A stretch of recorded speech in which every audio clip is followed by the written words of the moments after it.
नमस्कार मंडळी.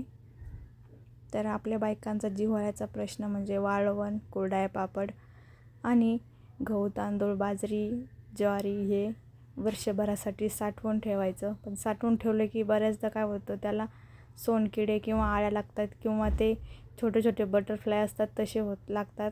तर ते नाही लागावं म्हणून मी तुम्हाला एक मस्त अशी आयडिया सांगणार आहे. कुठलंही मेडिकलमधलं कुठलंच इंजेक्शन किंवा पावडर वापरायची गरज नाही आहे.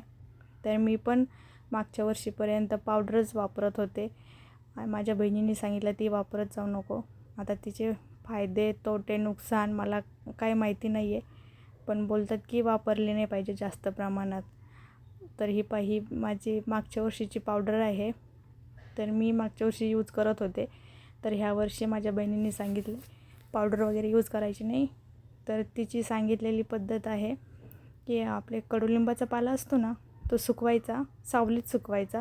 आता गावाकडं तर भरपूर कडुलिंबाचे पानं भेटतात किंवा विकत पण घेऊ शकतात. जर नाही भेटले, शहर ठिकाणी नाही भेटत, तर हे सावलीत सुकवायचे आणि पंचा असतो ना, पातळ पंचा, त्याच्यामध्ये बांधायचे. म्हणजे याचा कडूपणाचा वास पण येतो आणि आपण जेव्हा दळण करतो ना, तर तेव्हा दळणात पण हे पानं मिक्स होत नाहीत.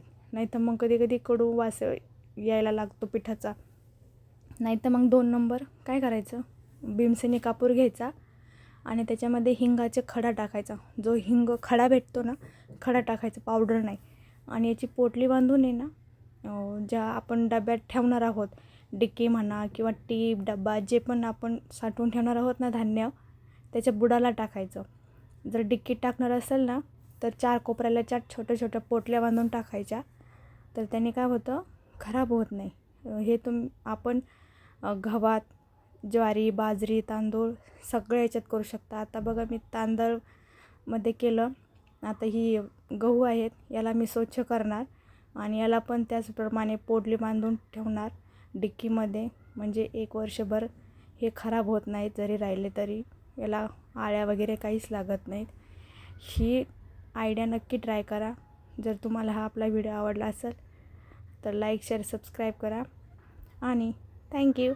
आता हे पहा, मी डिक्कीमध्ये टाकलं आहे, 4 कोपऱ्याला 4 पोटल्या टाकल्या आहेत. आता आळ्या वगैरे काहीच होणार नाहीत. व्हिडिओ बघितल्याबद्दल थँक्यू.